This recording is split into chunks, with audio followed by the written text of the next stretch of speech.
লাগে কি করেন ভাই আপনি? ভাই ভাই একটু শুনেন ভাই। এই যে এর কাছে ছিল টিকেট বলো আমার কাছে ছিল। তোমার থেকে নিয়ে আমি নেই নাই হয়তো টিকেট। এই আমাকে বইলাছি তুমি 1500 টাকা বিক্রি করতেছে, 500 টাকার টিকিট 1500 টাকা বিক্রি করতেছে। ভাই ব্ল্যাকের থেকে আমাকে দুইটা ভুয়া টিকিট ধরায় দিছে, 2000 টাকা নিচ্ছে ভাই। উনি মানে ব্ল্যাকে দলের পরিচয় দিয়ে ব্ল্যাকের টিকিট বিক্রি করতেছে। বলছে কি মিরপুরের সমন্বয়ক ভাই, এখন খেলা দেখবো না এটা বলে আমাকে ধরায় দিচ্ছে ভাই।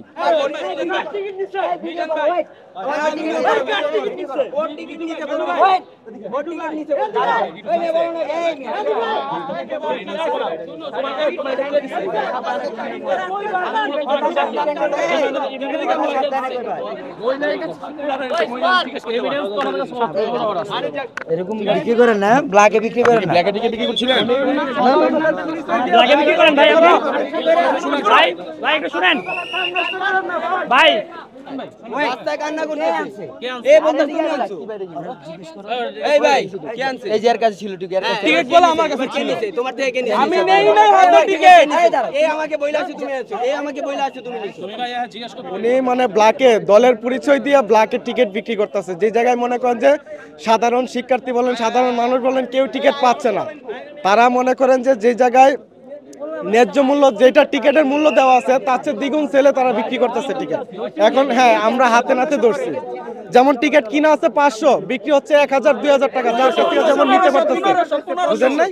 1500 টাকা বিক্রি করতেছে, 500 টাকার টিকিট 1500 টাকা বিক্রি দলের করতেছে। পরিচয় দিয়ে আমরা যখন মানে দৌড়ি, সে বলে যে আমি ছাত্র দলের মানে প্রেসিডেন্ট আর কি, সেমন পরিচয় পরিচয় দেয়। বুঝেন নাই? এখন তো সে তো হলো ভুয়া সমন্বয়। বুঝেন নাই?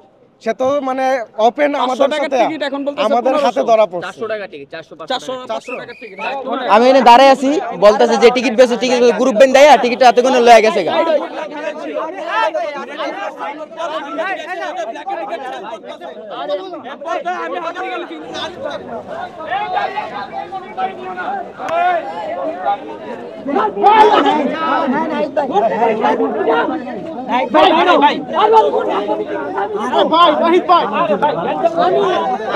ভাই ব্ল্যাকের থেকে আমাকে দুইটা ভুয়া টিকিট ধরায় দিছে, 2000 টাকা নিচ্ছে ভাই। আগে বলছিল অরিজিনাল টিকিট উনি দেখবে না দেখে আমাকে দিয়ে দিচ্ছে ভাই।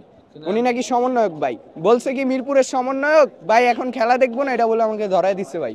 না আমাকে মানে আমার অনলাইনে টিকিট কাটা আমার বন্ধু আসে নেই, আমি নিতে গেছি, আমাকে ভুয়া টিকিট ধরায় দিচ্ছে। উনি চলে গেছে। আমি যখন ভিতরে ঢুকছি তখন বলে এটা ভুয়া টিকিট।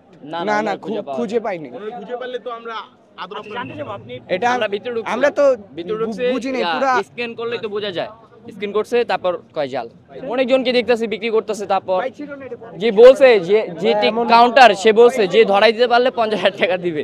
না না, ওই কাজ করবো কেন? আমরা তো টিকিট কাটছি, ভুয়া টিকিট ধরাই দিচ্ছি, এখন আমরা জিততে পারতেছি।